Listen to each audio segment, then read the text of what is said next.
안녕하세요. 세상에서 가장 작은 책방에서 7.5평 현선 책거리로 돌아온 옛다 책방입니다. 네, 오늘은 모처럼 사회과학 책을 가지고 왔습니다. 인문 에세이라고도 볼 수 있지만 그러기에는 우리 사회의 문제들에 대해서 포문을 여신 제가 애정하는 정치학자 최우정 선생님의 책이에요. 포드와 출판사에서 나왔고 제목은 먼지의 말입니다. 부제가 없지 않은 존재들의 목소리 로 되어 있어요. 알듯 말듯한 이야기. 뒷표지로 가보면 나는 아무것도 잃을 것이 없다. 나는 이 세상에 지분이 없다. 그리고 박이라고 하죠. 이게 화면에 나올까요? 이렇게 꾹 눌러 찍은 글들이 토막토막 있는데 어떤 이 책에는 참 많은 죽음의 기록들이 있어요. 그것만 찾아서 넣지 않았을 텐데 드문드문 지면에 한 귀퉁이를 신문 지면에 한 귀퉁이를 장식하는 오늘 누가 죽었다 일하다 누가 죽었다 하는 이야기들이 중간중간 나와서 가슴을 쿡쿡 내려 찍는 그런 글들의 모음이기도 합니다. 이전에 최우정 선생님의 책은 한번 소개를 시켜드렸죠. 대학은 누구의 것인가? 빼앗긴 자들을 위한 탈환의 정치학. 최우정 선생님은 우리 한국 사회에서 몇 안 되는 굉장히 선명한 계급의식으로 현실 사회를 이야기할 수 있는 몇 안 되는 정치학자가 아닌가라는 생각을 하는데요. 최우정 선생님을 잘 모르시는 분들을 위해서 일단 소개에 들어가겠습니다. 최우정 정치학자, 경희대학교 후마니타스 칼리지 해직 강사로 대학의 기업화와 비민주성의 문제를 제기하며 수요 집회와 잔디밭 강의 등 학내 투쟁과 강사 투쟁을 했고 그 경험을 기록하여 대학은 누구의 것인가를 펴냈다. 교육공동체 법 조합원이자 발행이지 오늘의 교육, 겨울관, 무교육 매체죠. 우리나라에 거의 유일합니다. 편집위원장으로 잘못된 교육 시스템과 한국 사회 문제를 비판적으로 조망하는 글을 꾸준히 써왔다. 2018년부터 월간 워커스의 노동, 정치, 교육, 돌봄, 기후위기 등 다양한 현안에 섬세한 고민과 물음을 던지며 워커스 사전을 연재하고 있다. 함께 쓴 책으로 능력주의와 불평등, 마스크가 답하지 못한 질문들, 재난은 평등하지 않다, 상상하라 다른 교육, 교육 불가능의 시대 등이 있다. 현재 강원도 인제에서 노동자로 산다. 인제에서 블루베리 농사 짓고 계세요. 지배하는 이들이 아니라 지배당하는 이들, 저항하는 이들에게 필요한 연구자이자 함께 싸우는 사람으로 살고자 한다. 그래서 이 선생님은 이제 글을 쓸 수 있는 사람이니까 선명한 어떤 계급의식, 많은 수사와 이런 것들에 가려져서 아닌 것 같은데 갸웃갸웃하게 되는 어떤 사안들, 현안들 보다 보면 그것에 가려진 본질, 기만성 이런 것들을 선명한 언어로 이렇게 알려주시기도 해요. 그래서 제가 굉장히 많이 좋아하는 분이기도 합니다. 이 글은 2018년 이제 페이스북을 하시는데요. 그 페이스북에 정말 제가 느끼기에는 토해내듯 썼다? 정말 이렇게 안에 가두어 놓고 있으면 너무 힘들어서 밖으로 끄집어내서 이야기할 수밖에 없는 그런 일들, 나라도 하지 않으면 아무도 하지 않을 것 같아서 꾹꾹 눌러 쓸 수밖에 없었던 그런 글들이어서 그 글들을 이제 거의 3년치를 묶어낸 글인데요. 이거 이렇게 이제 학자시니까 연구자이시기도 하니까 그냥 페이스북에 쓴 글을 이렇게 묶어내는 게 맞나?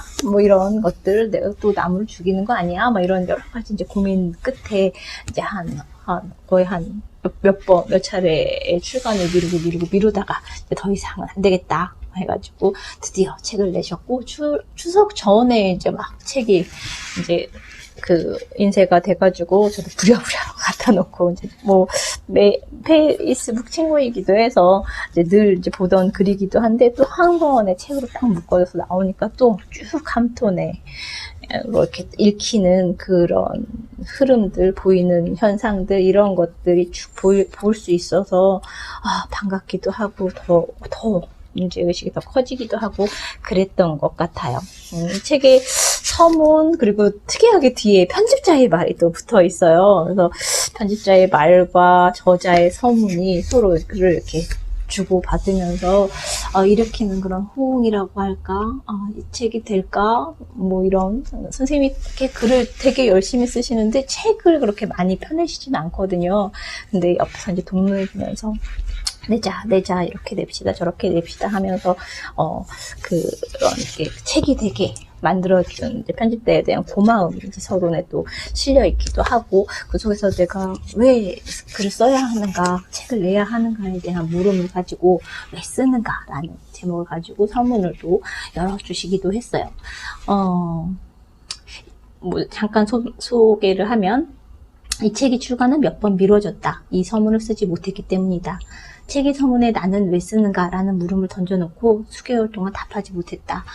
그동안에도 이런저런 글을 썼다. 페북에 쓰고 신문에 쓰고 매체에 쓰고 나의 노트에도 썼다. 그렇게 쓰면서도 왜 쓰는가? 라는 물음 앞에만 앉으면 마음속에서 파도가 일었다. 나는 쓸 수 있다. 글을 쓸 수 있다는 것, 그것이 나를 살렸지만 때로는 나를 부끄럽게도 한다.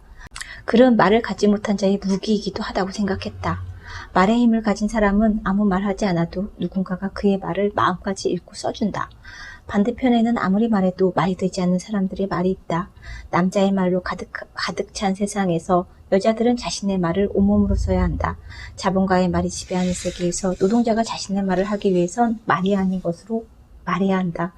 식민지 시대 침략자의 언어가 해방 후에도 공식어가 된 식민지에선 원주민들이 잃어버린 자신의 말 대신 적의 언어로 자신의 해방을 노래해야 한다. 모든 저항의 언어는 자기를 찍고 태어나는 말이다. 점점점점 하면서 글을 쓰게 된다는 쓴 이유를 찾아서 이렇게 엮어낸 이야기들이 쭉 이어지는데, 그 중에서도 많은 이들의 희생이 쓴다는 행위를 뒤에서 바치고 있다. 라는, 내가 잘나서 글을 쓰는 게 아니고, 내가 똑똑해서 글을 쓰는 게 아니고, 정말 쓰지 않으면 안 돼서 쓰게 된 이야기들이지 않나, 이런 생각이 좀 읽는 내내 많이 들었고, 이 책의 구성은 그 3년간 이제 페이스북에 썼던 글들을 역순으로 이제 또 배치를 해주셨어요. 그래서 쭉 읽다 보면 너무 신기한 게, 요즘처럼 속도가 빠른 이런 시대에 너무 오늘 같은 이야기들이 줄기차게 또 나와서 마음이 또 되게 많이 아팠던 그런 이야기들이 넘쳐납니다. 특히나 이제 촘촘하게 이제 현실에 대한 이야기들을 쓴 글들도 되게 많지만, 그냥 신문 한 귀퉁이에 적혀 있었던 어떤 것들을 보면서 느낀 단상들을 적어놓은 글들도 좀 되는데요. 이를테면 이런 글들이에요. 1,400명. 뉴스 보도하는 아나운서도 취재한 기사도 놀랐던 뉴스. 숫자.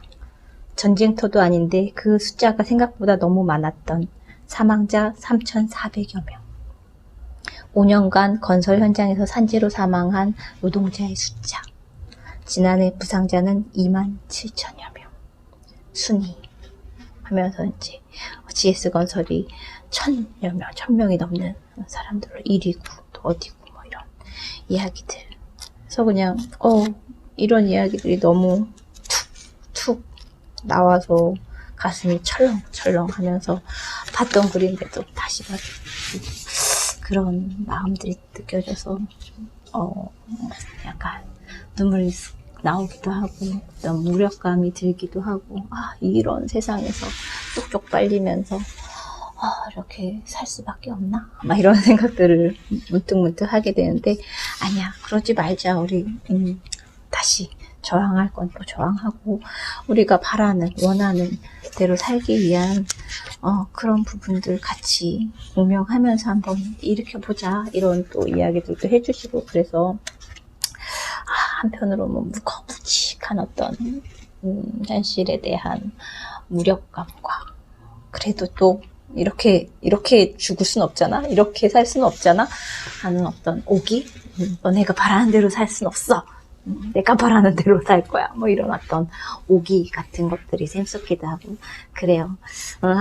그 중에 한 꼭지는 원하는 것을 요구하자라는 꼭지가 있는데 19년 5월 10일에 쓰셨어요. 언제부터인가 우리는 원하는 것을 말하지 못하고 늘 협상 가능한 대안을 먼저 생각한다. 그래서 얻을 수 있는 것보다 훨씬 더 적은 몫을 갖는다. 생각해보면 정말 그렇죠. 협상의 전략적 실패보다 더 큰 문제는 그런 일이 반복될수록 주인의 뜻을 먼저 헤아리는 노예적 사고에 길들여진다는 것이다. 저도 약간 점점 그렇게 되고 있는 것 같아요. 대학도 무상등록금 도입과 국공립화 전환 논의를 시작하는 것이 맞다. 그것이 인구 감소에 대비하면서 평등교육을 실현하고 고등교육을 정상화할 수 있는 합리적 대안이다. 등록금 철폐를 원하면 등록금 철폐를, 더 많은 국공립대가 필요하면 더 많은 국공립대를 요구하자. 그래야 거기서부터 사회적 논의가 시작된다. 이런 이야기들도 있고요. 흥미로운 제목을 가지고 있는데 읽어보면 되게 또 마음이 한 목재가 개를 버리는 방법이라는 게 있어요. 이거는 2019년 1월에 쓰셔서 이제 해고되고 아마 대학은 누구의 것인가를 내고 난 이후 이제 얼마 안 돼서 이제 쓰신 글인데 이 책을 앞에서부터 뒤로 한번 보고 뒤에서부터 또 시간순으로 또 쭉 살펴보는 것도 괜찮은 것 같아요. 그러니까 선생님이 이제 해직되고 나서 이제 대학 문제, 강사 문제에서 점점 어떤 주제나 다루고 있는 영역이나 이런 것들이 확장되어 있는 그런 것들이 쭉 들어와서 이렇게 선생님은 벼려졌구나, 더 날카로워졌구나, 더 말을 필요한 곳에 말을 적절하게 할 수 있는 사람이 되었구나, 막 이런 생각들도 막 들고 그랬는데요. 이 꼭지 또 소개하고 싶은 글들이 되게 많기도 했었는데 많이 하면 또 너무 길어질 테니까 여기까지만 할게요. 개를 버리는 방법. 강사법 통과 후로 지금까지 흘러온 시간들을 돌이켜본다. 내가 보고 들은 것은 도대체 무엇인가? 돌이켜볼수록 믿을 수가 없다. 나가 죽어라 라는 잔인한 말을 논리와 교양을 갖추어 말하는 사람들. 그들은 대학 지정이 어렵다고 한다. 그러니 너희가 나가 죽어라. 다른 데 쓸 돈은 있어도 너희에게 쓸 돈은 없다고 한다. 그러니 너희가 나가 죽어라. 학문 후속 세대를 위한 자리가 줄어든다고 한다. 그러니 너희가 나가 죽어라. 등록금이 동결되어 강좌를 줄인다고 한다. 그러니 너희가 나가 죽어라. 혁신 기법을 도입해서 온라인 교육을 하겠다고 한다. 그러니 너희가 나가 죽어라. 더 나은 교육을 위해 교과를 통폐합하겠다고 한다. 그러니 너희가 나가 죽어라. 어떤 점잖은 용어를 갖다 댄다 해도 모두 나가 죽어라로 변형되는 말들. 도덕적 잣대로만 대학을 탓할 수는 없다고 한다. 도덕적 마비가 사람을 죽이는데. 이성적으로 생각해야 한다고 한다. 그 차가운 이성이 사람을 죽이는데. 해고를 살인에 비유하는 건 지나친 상상이고 비약이라고 한다. 그런 상상을 하지 않아 사람이 죽는데. 너무 잔인하다. 저 대학에 있는 교수들. 이러한 상황에서도 끝내 침묵하고 외면하고 있는 저 사람들. 사측편에 서서 협조하는 사람들. 침묵하고 외면할 뿐 아니라 오히려 너희를 죽이는 것은 우리가 아니라 강사법이라고 말하는 사람들. 강사들이 해고당하고 대학을 나간 후의 삶을 전혀 생각해보지 않는 사람들. 타자의 고통을 자신의 경우에 결코 대입해보지 않는 사람들. 나치가 유대인들을 어디론가 끌고 갈 때, 유대인들이 학교에서, 마을에서, 직장에서 사라질 때 침묵하고 외면했던 사람들과 무엇이 다른가? 어딘가로 가겠지 하고 거기서 사유를 멈춰버렸던 사람들과 무엇이 다른가? 개들을 버리는 사람들이 양심을 지키는 방법이 있다. 그들은 개가 돌아오지 못하도록 집에서 멀리 떨어진 곳에 개를 풀어주면서 나랑 있는 것보다 더 행복할지도 몰라. 좋은 친구 만나. 넌 예쁘니까 누가 너를 주워다가 키우면 좋겠다. 나보다 더 좋은 주인 찾길 바래. 따위의 소리를 하며 자기 마음의 짐을 내려놓는다. 자기 눈앞에서 죽지 않은 개가 어디선가 잘 살고 있길 바라며 이별을 아파하고 기도한다. 10중 8구 배가 고파 쓰레기를 뒤지고 자동차에 치여 죽거나 굶어 죽거나 얼어 죽을 것을 알면서도 개들이 잘 살아남기를 기도했다는 마음 하나로 해서는 안 될 죄악을 저지르고도 스스로를 면죄한다. 심지어 구조되어 보호소에 갔다가 죽는 개도 있다. 그 개를 버린 사람 또한 자기의 양심에 대고 말했을 것이다. 불가피한 현실 아니냐고. 어쩔 수 없었다고. 그 방법 말고는 다른 방법이 없었다고. 지금 당신들이 하는 짓이 개를 버리는 방법과 뭐가 다른가? 아마 반려동물 보호법을 만들면 똑같이 법이 시행되기 전에 개를 버리는 주인들이 있을지 모른다. 개한테 어떻게 그런 걸 다 해주냐고. 지금껏 맘대로 키웠는데 이제 그럴 수 없으니 누가 개를 키우겠냐고 도리어 화를 낼지 모른다. 그때도 당신들은 괜히 보호법을 만들어 개를 죽였다고 할 것인가? 그때도 당신들은 개로 태어난 개를 동정할 것인가? 그때도 당신들은 어쩔 수 없는 일이라고 할 것인가? 개 주인들의 처지도 이해해야 한다고 할 것인가? 어제 있던 개들이 오늘은 사라졌구나. 그럴 것인가? 당신들의 침묵과 외면과 동조가 바로 그런 짓이다. 당신들이 아이만이고 당신들이 개를 버리는 인간들이다. 어떤 말을 덧붙여야 될지 모르겠어요. 그냥 훅 들어와서 조금 따뜻한 이야기라고 해야 될까? 맨 처음에 다시 읽으면서 먼저 이렇게 태그를 붙였던, 어찌 보면 참 따뜻한 느낌이 드는 글도 있었어요. 이제 인제에서 블루베리 농사를 지은다고 했잖아요. 근데 그 농사를 지으면서 배운 것들, 막 한 두어 해는 수업료라고 해서 막 제대로 농사 못 짓고 막 이러저러 했던 그런 경험들도 이제 중간중간 들어가 있는데, 그중 한 꼭지가 땅 선생님과 나무 선생님이라는 꼭지가 있어요. 3년차 뭐 먹으시면 5년을 키웠으니 이게 8년이 된 나무들 하면서 이제 쭉 이야기를 하면서 이제 어떻게 하면 이제 나무들이 잘 자라는지 뭐 이런 이야기들을 하다가, 올해 새삼 느끼는 것은 이 농지의 경관이 땅의 건강함이나 수확의 결실과도 그대로 연결된다는 점이다. 아름다운 밭이 수확도 좋다. 그리고 그것이 노동의 시간을 즐겁게 만든다. 생산량과 효율성에만 집중하면 이 아름다움을 잃게 된다. 농촌이 점점 공장의 풍경을 닮아가는 것은 그 때문이다. 다른 것은 죽이고 내가 키우는 작물만 건강하게 기르는 방법은 없다. 밭에 사는 다른 생명들이 함께 편안하고 안전하게 살 수 있어야 나무도 열매도 결국은 그 생명의 그물 속에서 건강하게 자란다.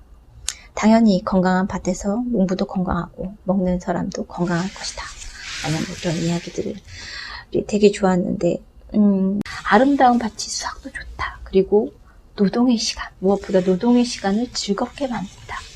언제부터인가 우리는 노동에 대한 감각이 버티고 고통을 감내해야 하고 막 모욕을 참아내야 하고 막 그래야 하는 어떤 고통의 시간으로 많이 여기고 있지 않나? 우리가 일생에 살아가면서 깨어있는 시간의 절반 이상을 노동을 하면서 지내는데, 이 시간이 그러면 우리의 인생은 망한 건데, 어떻게 하면 우리의 노동의 시간을, 즐거움의 시간을 다시 가져올 수 있을까? 이런 생각을 하게 해준 그런 꼭지이기도 해요.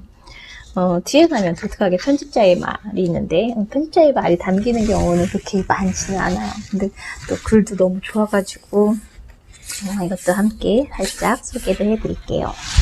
편집자는 이 포도밭 출판사, 이 책을 펴낸 포도밭 출판사의 대표이기도 한 최충일 선생님이 쓴 글인데요. 참담한 마음에 어쩔 줄 모르겠는 때가 있다.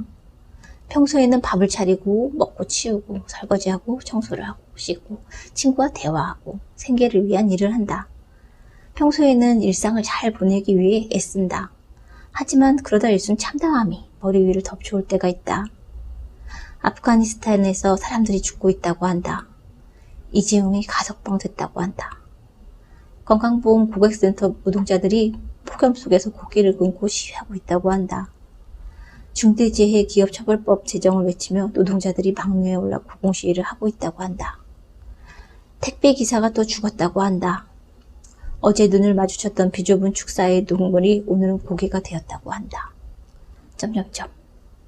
그런 이야기들이 또 이 책에 듬뿍 담겨 있기도 해요. 무언가 목소리를 내고 싶다가도 그만 목이 졸리는 느낌을 받을 때도 있다. 그럴 때 있으시죠. 말이 나오지 않는다. 게다가 힘내서 말을 하려고 해도 말을 제대로 잘해야만 의미가 있고 가치가 있으리라는 생각에 다시 괴로워진다. 참담한 일을 겪거나 참담한 소식을 들을 때 마음속에서 일어나는 말이란 되게 짧다. 괴로워, 참담해 처럼 단발마의 비명 같은 것이다. 그런데 이것을 누군가에게 들리는 말로 만들기 위해서는 이 말에 정확한 내용을 더하고 누가 잘못했는지 밝히고 무엇이 어떻게 바뀌어야 하는지를 정리하고 다듬어 말이 눈앞에 펼쳐지듯 만들어야 한다. 이 일은 끔찍하다. 잘 훈련된 사람에게는 별일 아닐지도 모르겠다. 하지만 이 끔찍함을 말로 능란하게 풀 수 있도록 하는 훈련이라는 것도 끔찍한 면이 있지 않은가? 그쵸. 그 훈련을 최효정 선생님이 하시는 거죠. 그래서 몸도 막 아프고 막 그러셔서. 그래서 나로서는 이렇게 생각할 때가 많다. 아무 말도 안 하고 싶다. 침묵하고 싶다. 그리고 실제 침묵할 때가 많다.